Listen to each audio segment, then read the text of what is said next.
Look around you. We live in a world that profits off your panic.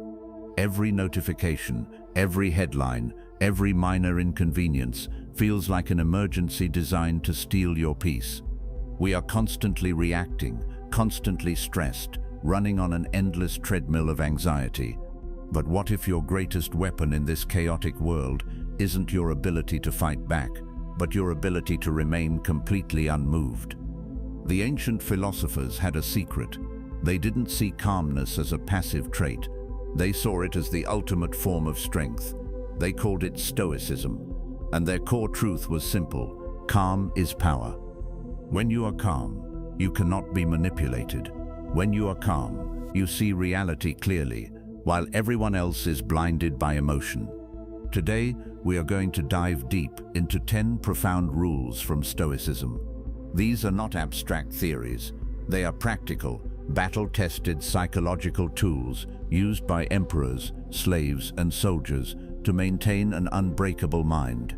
If you stay with me until the very end, you will walk away with a completely new blueprint for handling life's chaos.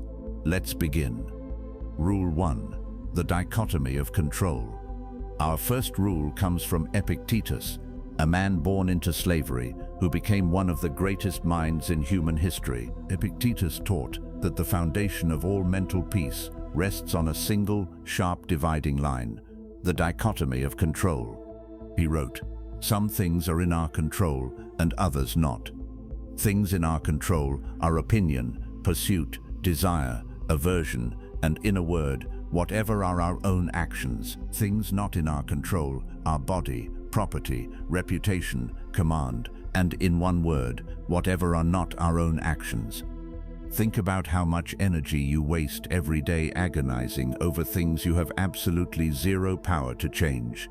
The traffic, the weather, the economy, what your boss thinks of you, or the rude comment someone left online. When you tie your emotional well-being to external outcomes, you hand over your power. You become a puppet, and the world holds the strings. Next time you feel anxiety rising, stop and ask yourself this single question: is this within my control? If the answer is no, look it in the eye and say, then it is nothing to me. Focus 100% of your energy on your own actions, your own thoughts, and your own response. That is where your power lives. Rule 2. Amor fati. Love your fate. Most people respond to misfortune by complaining. Why me? Why did this have to happen right now? The Stoics had a radically different approach. They didn't just tolerate bad luck, they chose to love it. This concept is known as amor fati, the love of one's fate. Marcus Aurelius used a beautiful metaphor for this.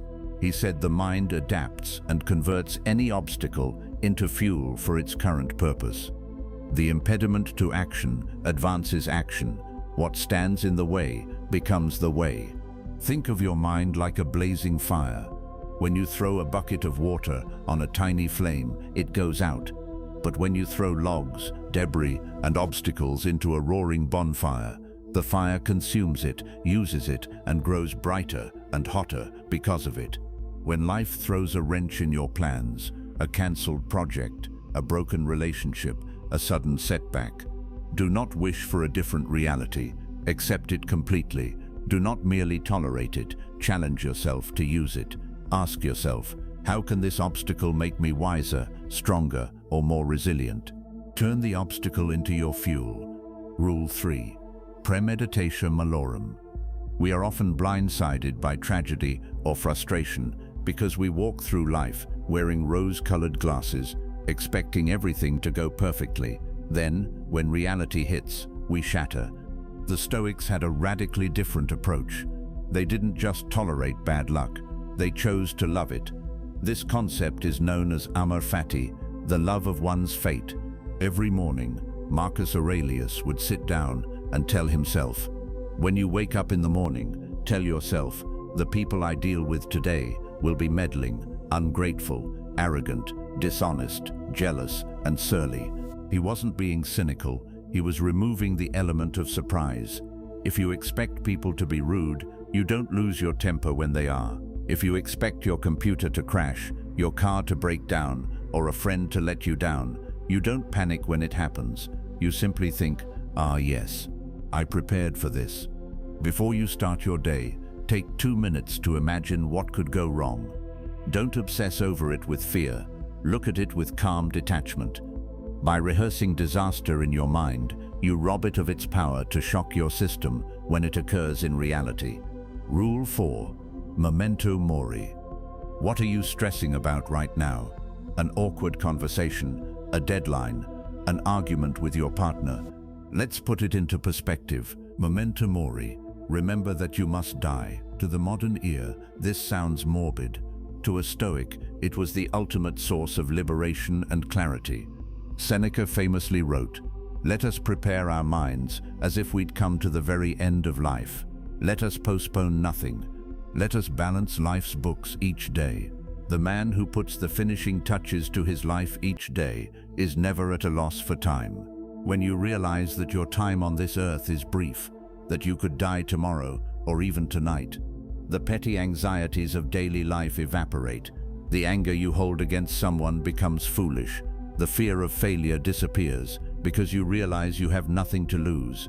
When you feel overwhelmed by stress, take a step back and whisper to yourself, "This too shall pass, and so will I." Let the reality of your mortality shave away the non-essential baggage you are carrying. Death shouldn't make you sad. It should make you present, calm, and deeply grateful. Rule 5. The view from above. We often get trapped in our own heads. We view the universe through the tiny lens of our immediate problems, making our issues seem massive and insurmountable. The Stoics practiced a mental exercise called the view from above. Marcus Aurelius would regularly imagine rising above his own body, looking down at his palace, then at Rome, then at the vast Roman Empire, and finally at the entire civilized world. He saw armies clashing, people buying and selling, lives beginning and ending, all as tiny specks in an infinite expanse of time and space. From this height, your mountain-sized problems shrink into grains of sand. You realize that your current crisis is just a tiny blink in the history of the universe. When anxiety traps you in a chokehold, zoom out, close your eyes, and visualize your house, your neighborhood, your country, and the planet. See yourself as one of billions of souls who have walked this earth. This doesn't mean your life doesn't matter. It means your problems aren't as heavy as your mind is making them out to be. Breathe out. You are just a small part of a beautiful, massive cosmos. Rule 6. Voluntaria incommoditas. Voluntary discomfort. We live in an age of absolute comfort. We have air conditioning, instant food delivery, and soft beds.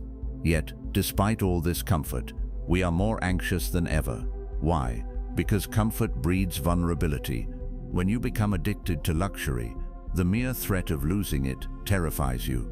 Seneca advised his wealthy friend Lucilius to practice voluntaria incommoditas, voluntary discomfort. He wrote, "Set aside a certain number of days, during which you shall be content with the scantiest and cheapest fare, with coarse and rough dress, saying to yourself the while, 'Is this the condition that I feared?' If you never test your limits, you will always fear poverty, failure, or hardship. But if you willingly subject yourself to discomfort, you realize that your mind is fully capable of handling tough times. Regularly step out of your comfort zone on purpose.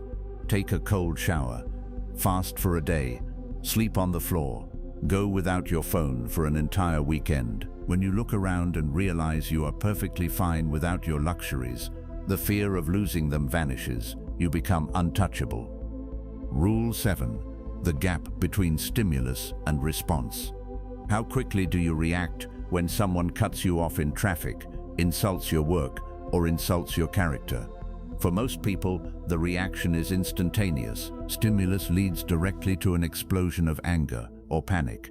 But the Stoics knew that true power lies in creating a gap between what happens to you and how you react to it. Between stimulus and response, there is a space. In that space is our power to choose our response. In our response lies our growth and our freedom. The world will try to provoke you. It wants you to lose your temper, because an angry person is easy to control. When you react immediately, you are giving away your freedom. When someone provokes you, do not speak, do not type a reply, do not move. Take one deep breath, count to 10. Epictetus said, "Remember, it is not he who reviles you or strikes you who insults you, but it is your opinion about these things as being insulting." Delay your response. Once the initial wave of emotion passes, you can respond with logic and absolute calm. Rule 8. The inner citadel. Marcus Aurelius often referred to the rational mind as an inner citadel. A citadel is a fortress built on the highest point of a city, a place of absolute safety where the citizens can retreat when under attack. Your mind is your inner citadel. The external world can attack your body, your wealth, or your reputation, but it cannot penetrate your mind unless you unlock the gates and let it in. Marcus wrote, "People look for retreats for themselves in the country, by the coast, or in the hills. There is nowhere that a person can find a more peaceful and trouble-free retreat than in his own mind. No one can make you feel angry, sad, or insecure without your consent. The chaos of the world belongs outside the walls of your castle. Keep the gates locked. When the world around you gets chaotic, mentally retreat into your citadel. Remind yourself that the noise outside cannot hurt the clarity inside. Build your fortress out of logic, reason, and self-awareness, and let the storms of life crash harmlessly against its walls." Rule 9. Stop seeking external validation. We waste an astronomical amount of mental energy trying to please other people. We want their approval, their likes, their compliments, and their validation. But depending on the opinions of others is like building a house on shifting sand. Marcus Aurelius pointed out the profound irony of human nature. He said, "I have often wondered how it is that every man loves himself more than all the rest of men, but yet sets less value on his own opinion of himself than on the opinion of others. Why do we care so much about what people think? Most of the people you are trying to impress are struggling with their own insecurities, flaws, and biases. Their praise doesn't make you a better person, and their criticism doesn't make you a worse one. Define your own worth based on your character, your integrity, and your actions. If you know you did the right thing, it doesn't matter if the world misunderstands you. Free yourself from the prison of public opinion. When you stop seeking validation, you gain an unbreakable, quiet confidence." Rule 10. Anchor yourself in the present. Our final rule is perhaps the most vital for finding daily calm. Anxiety does not exist in the present moment. Anxiety lives in the future, in the land of what-ifs. Regret lives in the past, in the land of if-onlys. The only place where you actually possess life, power, and agency is right here, right now. Seneca wisely remarked, "We suffer more often in imagination than in reality." Think about it. How many of the terrible scenarios you stayed awake worrying about actually came to pass? Very few. And even when they did, you handled them. You are still here. Stop ruining your present peace by borrowing trouble from a future that hasn't even arrived yet.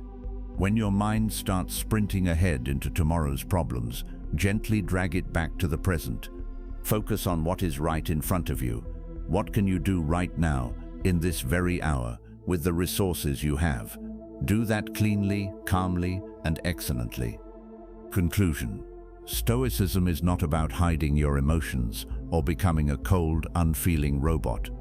It is about understanding reality so deeply that the storms of life lose their ability to shake you. It is the realization that while you cannot control the wind, you can always adjust your sails. Remember, calm is not weakness.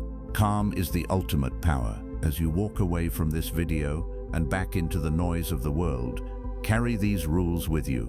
Build your inner citadel. Practice the gap. Embrace your fate. If you found value in this deep dive, take a moment to hit the like button, subscribe to the channel, and share this with someone who needs a reminder of their own inner strength. In the comments below, let me know, Which of these 10 rules do you need to practice the most today? Thank you for watching. Stay strong, stay rational, and stay calm.